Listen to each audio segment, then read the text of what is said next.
Dikembe aza ndeko na nga mpenza na koli na ye awa na kati ya Washington. Tobandi na ye ba classe moko ana Washington. Tobali ensemble, bana na biso bakoli ensemble, tokomaki vraiment libota moko. Baparents na biso batika biso, bakomaki vraiment tokomaki mpenza bomoko. Lelo Dikembe aza te eza kolekela nga nayebi te ndenge nini naki kodécrire ndeko na ngai oyo atiki biso lelo. Dikembe mutombolobi wana ezalaki université ntango olobi kelasi. Wana université, voilà. Université nini wana? Na université ya Georgetown, ye ake na université ya Georgetown, nga nake na université ya Strayer na Washington DC. Ye asilisi na 1991, nga nasilisi na 92. Atangaki kelasi nini? Ye asalaki linguistique, étude ya langue na Georgetown. Mi Dikembe mutumbu azali mobeti basketball ya monene na ekolo Congo démocratique bato bakokanisa ye. Bon, nayebi te soki okobetela biso lisolo mwa moke ya matali masanone ya basket atonga mwa biloko na Congo mpona kosunga bato, atonga clinique moko ya monene na kombo ya mama Biambo mama na ye na Kinshasa wana na Masina, atonga école, atonga biloko ebele azosunga bato penza ebele yebisa biso na bokuse po bato bayebi te peut-être bilenge na bokuse penza na kobeta basket na bandango na Kinshasa kino awa ezalaki ndenge nini na mokuse? Na mokuse naki koloba Dikembe abandi kobeta basket awa abandi na kilasi ntango asilisi na 1991, ntango asilisi kilasi na ye na université. Nde bazwaki ye na NBA, baponaki ye numéro 4 parmi de meilleurs joueurs na ntango wana ponaki na NBA.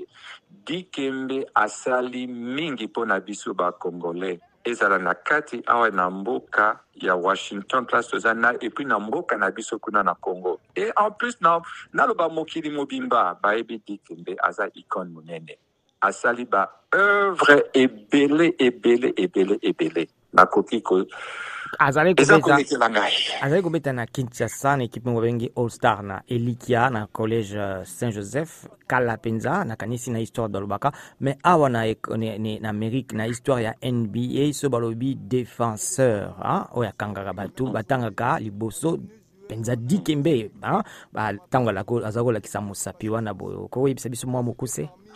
Ouais, Dikembe mosapi wana ezali caché na ye, wana ezali signature na ye. Donc ye azalaki mokengeli ya ano.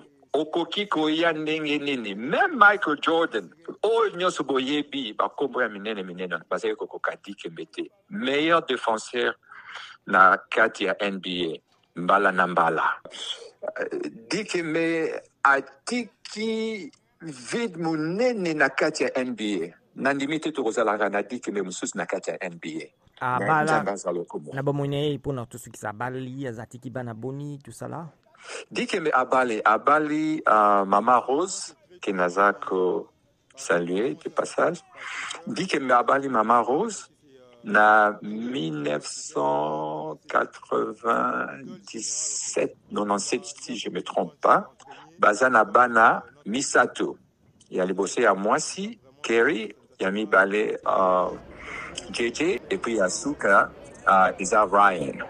Belaki mwa moke tokaki basalaki mwa opération mikolo mileki bon bazo sambela ba Congolais bazo sambela pona mingi toki ke simanango mwa moke Ouais, Dikembe abelaki wana ya solo moki babaye baki ambo ki Dikembe abelaki azalaki na mwa bokono na côté ya cerveau, mais biso nyonso tozalaki na espoir tozali kosambela, tozali na espoir ke Dikembe akozonga, mais kaka mikolo oyo eti koleka awa etourne na ndenge mosusu, mais topesi kaka nyonso na maboko ya Nzambe.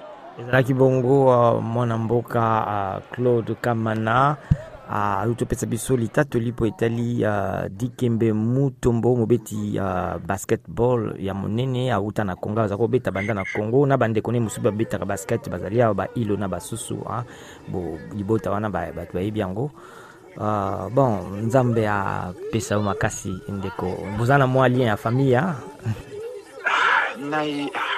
eza kolekela ngai ndeko eti naza komona ndoto nazomona Dikembe ndenge tozalaki trop jeune 58 ans nga nazoyebisa bino nga lelo na 59 ans nazotala bana tiki na nsima nazotala mama Rose ezopesa pasi mingi nzambe azwa lokumu nzambe asunga libota mobimba